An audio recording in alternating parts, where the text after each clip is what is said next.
फित्रियानी खास मच्छर पाल रही हैं। इस डिब्बे में बंद लार्वा बड़े होकर वॉलबाचिया मच्छर बनेंगे। वॉलबाचिया मच्छर डेंगू नहीं फैलाते, ये डेंगू फैलाने वाले मच्छरों को भगाते भी हैं। कुछ महीने पहले फित्रियानी के 8 साल के बेटे को डेंगू हुआ। मां नहीं चाहती कि बड़े बेटे को भी ये बीमारी हो। मैं चाहती हूँ कि मेरे घर के आसपास डेंगू से आज़ाद मच्छर हों। पहली बार जब ऐसा हुआ और घर के आसपास खूब मच्छर हुए तो झल्लाहट जरूर हुई, लेकिन बड़े नजरिए से देखें तो अपनी सेहत के लिए ये ठीक है। Jangka panjangnya yang kesehatan itu ya udah nggak apa-apa lah. ये अधिकारी मच्छरों के 70 लाख अंडे बांट रहे हैं। प्लास्टिक के इन पाउचों में अंडे और उनके लिए खाना पैक है।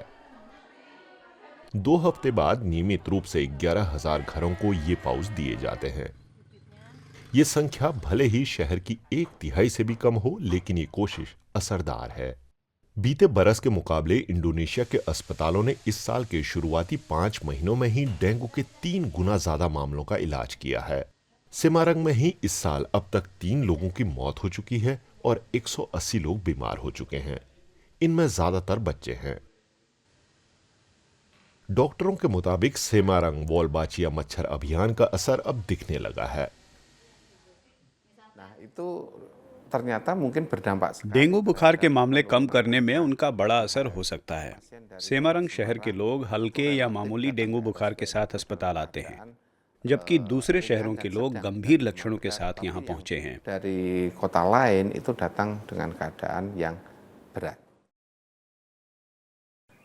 कई इलाकों में डेंगू बुखार से लड़ने में सफल साबित होने के बावजूद कुछ लोग इस समाधान पर शक जताते हैं। सेमारंग के पड़ोसी इलाके इस कार्यक्रम को खारिज कर चुके हैं और इसी वजह से ये टीम यहां स्थानीय लोगों से बातचीत कर रही है। ऐसी अफवाहें फैली हैं कि सरकार मॉस्किटो स्कीम के जरिए डेंगू फैलाने की कोशिश कर रही है या ये मच्छर लोगों को दूसरी बीमारियां दे रहे हैं। डेंगू के कई मामले थे, मच्छरों की संख्या बहुत बढ़ गई और मैं डर गई। मेरा डर ये था कि ये मच्छर भी डेंगू वायरस वाले होंगे।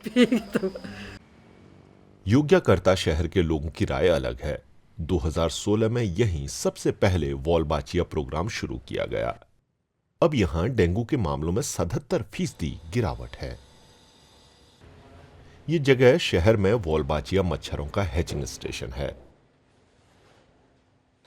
गदजाह माद यूनिवर्सिटी की ये लैब हर साल मच्छरों के करोड़ों अंडे पैदा करती है और पूरे इंडोनेशिया में बांटती है। सबसे जरूरी तो यही है कि समुदाय इसे स्वीकार करें। हम तो सहारा दे सकते हैं। मुझे लगता है कि इसी के जरिए ये तकनीक सामुदायिक स्तर पर असर डाल सकती है। उधर सेमारंग में फित्रियानी को इस प्रोग्राम पर पूरा भरोसा है। वो कहती हैं कि एंटी डेंगू मच्छरों के बीच उनका परिवार ज्यादा सुरक्षित है।